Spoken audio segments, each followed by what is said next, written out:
ఆదిదేవుడు భద్రగిరి శిఖరవాసుడు సీతామనోహరుడు శ్రీరామచంద్రుడు.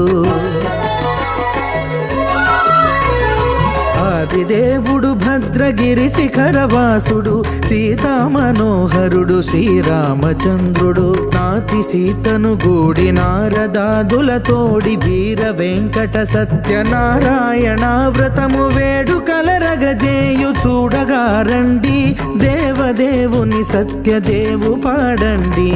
ఆదిదేవుడు భద్రగిరి శిఖరవాసుడు సీతామనోహరుడు శ్రీరామచంద్రుడు.